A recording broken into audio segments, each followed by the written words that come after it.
From the Detroit Free Press, it's Thursday, July 15th. Here are today's top stories, presented by Bush's Fresh Food Market. Bush's has over 4,000 Michigan products, including the freshest fruit and vegetables, meat, seafood, and baked goods. Stop by one of Bush's 16 locations for the personal service you expect from your neighborhood grocer. This is J.C. Reindl for the Detroit Free Press. Billionaires Gilbert and Stephen Ross have canceled their plans to build the so-called Detroit Center for Innovation in downtown Detroit.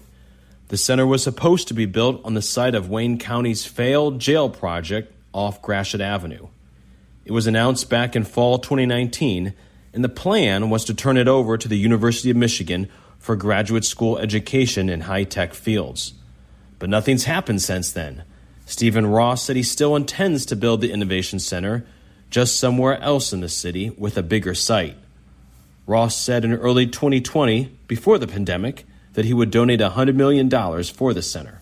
For the Detroit Free Press, I'm Eric D. Lawrence. The roar of traffic on I-375 long ago replaced the hustle and bustle of Detroit's Black Bottom neighborhood.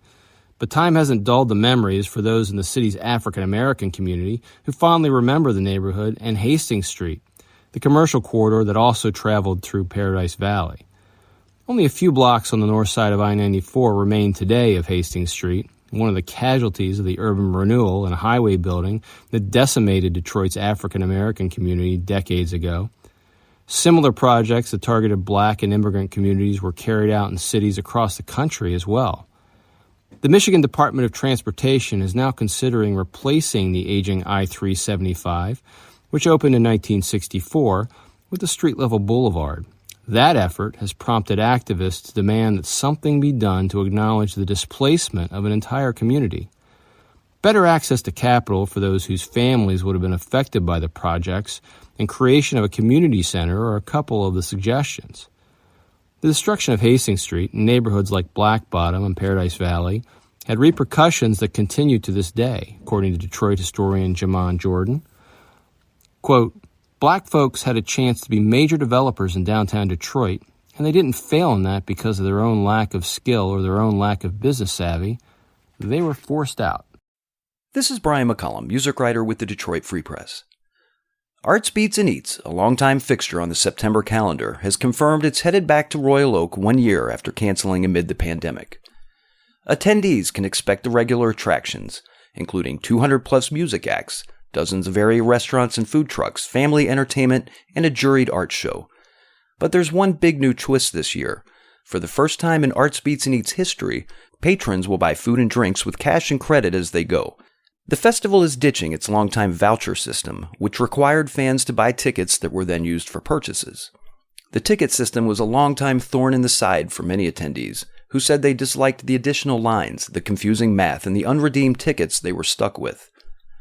Arts Beats and Eats is the biggest Labor Day weekend festival in the state of Michigan. It began in Pontiac in 1998 and moved to Royal Oak in 2010, where it happened annually until last year. This year's music and food lineup will be announced August 4th. The festival team says it will include an opening night headliner that will be the biggest act in the festival's history and consequently involve the highest booking fee Arts Beats and Eats has ever paid. That's part of the reason the event is seeking to make up a $250,000 budget shortfall ahead of September. Arts Beats and Eats will run September 3rd through 6th in Royal Oak. Full admission pricing is still to be announced. I'm Andrew Hammond with the Free Press Sports Department. For the first time in history of the Gatorade National Player of the Year, a winner from the state of Michigan is a track and field athlete. Hobbs Kessler of Ann Arbor Skyline caps off his high school career winning the honor. Kessler broke the national high school prep record in the 1,500-meter run this past season with a time just under the 3-minute 35-second mark. Kessler participated in the 2021 U.S. Olympic trials, finishing 19th out of 24 runners in the semifinal. Before announcing he was going to turn pro, Kessler had committed to run track at Northern Arizona, but will still attend the school as a student. For more stories from the Detroit Free Press, be sure to check out freep.com. That's FREEP.com. If you're a fan and want to support our quality local journalism, subscribe. Go to freep.com/special offer.